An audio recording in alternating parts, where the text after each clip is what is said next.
Hello YouTube, welcome back to another game of Starcraft 2 Legacy of the Void. This is going to be another cast, a best of 5 between HuK and Beastyqt. Now if you've missed the previous game, I really recommend basically going back to that and watching it, because of course it's terrible to start off somewhere in the middle of a series.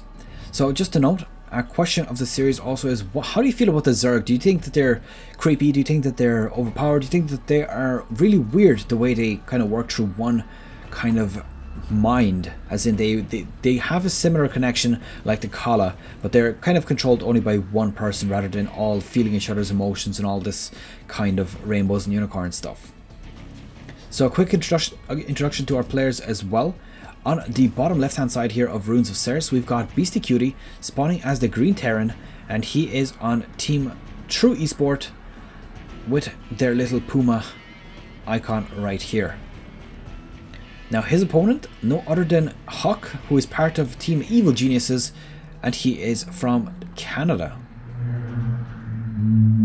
So a Protoss versus Terran is what we have here, one of my least casted matchups, and I am trying to pretty much cast every game which is a Protoss versus Terran, simply because there's just not that many of them, so they need to be casted, and I'm trying to miss as little of them as possible. Of course, if there's somebody like HuK in the game, I definitely don't miss it, because HuK is pretty damn awesome. So let's see how the game start off here. Pretty standard here from our Terran player, doing something very similar to like he's been doing in the last few games, starting off with 2 gases, despite the fact that he's not really doing anything too gas heavy. So he's throwing down the factory pretty much immediately after this. And I have a strange feeling this is going to be a very early 1-1-1 build. He's only got 12 workers on the minerals at the moment. Not even fully saturating his base right now. Now HuK, on the other hand, has gone for 2 gateways. He's also gone for a Nexus quite early on. And he does have a Cybernetics core on the way. Now I wonder if he's going to make a starport straight after this. Honestly, I have a strange feeling he will be. It would make absolutely loads and loads of sense.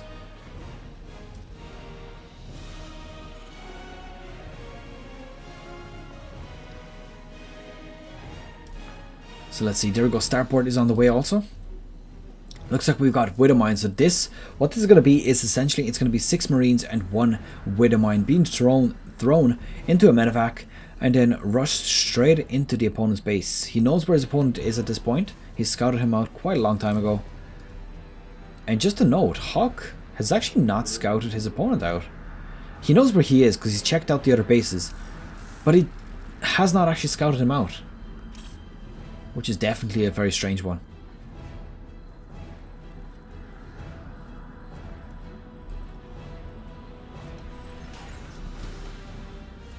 So let's see.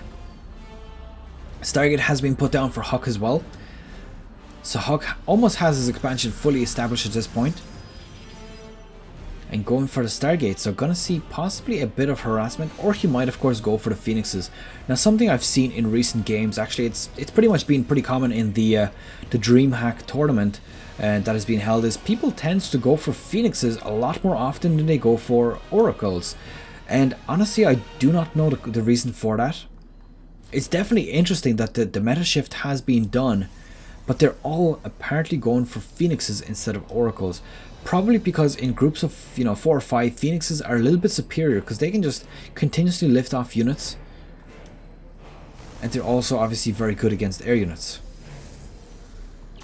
which Oracles can't actually hit. So there we go, Widow Mine and 6 Marines just as predicted. Putting that up on the ramp, managing to snipe off a Stalker there, that is actually quite significant. Now just to note, the previous game was actually won by HuK, so definitely have to note that before this game actually ends, because I have a strange feeling that this is not going to be a very long one. And of course, if you have missed the previous games, they're in the description, so, or the previous game, it is in the description, so definitely important to watch that. Now still 5 Marines inside that medevac. Is he going to manage to do something with him? Honestly, I don't see him doing a whole lot. Might just snipe off 1 or 2 probes, and that is pretty much that.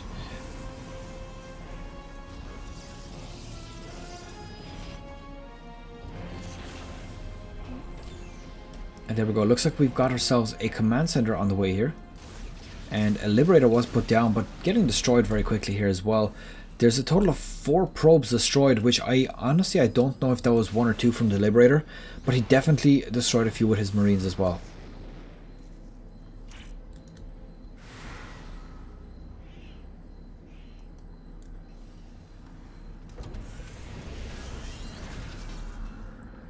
Let's see what goes on here. So the second base is being established at this point. Phoenixes are in play as well. There is actually an Oracle, so he did decide to go for 1 Oracle after all. Now, it's still obviously a very effective unit. It does destroy a lot of units. It has other utility, which is basically a vision ward. So basically it casts it on a group of units and it shows you vision of them for, I think it's 20 or 30 seconds. And of course the other one is stasis ward, or status? I think it's stasis. And essentially what it does is it basically locks a group of units to step over it for a short amount of time.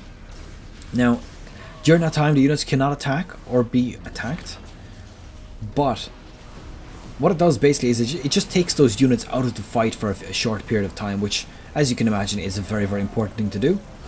And GG has been called. HuK takes game number 2, so this currently brings the series up to 2 against 0 in favor of HuK. And as I thought, not going to be a very long game. There's just so much harassment going down with these Phoenixes. So very well played here, and we're going to be moving on to game number 3 very shortly. And that is it for game number 2. I hope you have enjoyed it. Of course, leave it a thumbs up and subscribe, of course, if you want to see more. I will see you guys in game number 3, where we're going to continue on with this best of 5 series. I'll leave you with a common question of the series, which is, what is your honest opinion about the Zerg? What do you think about them? Leave your suggestions below, and I will see you guys in the next one. Good luck, take care, bye bye.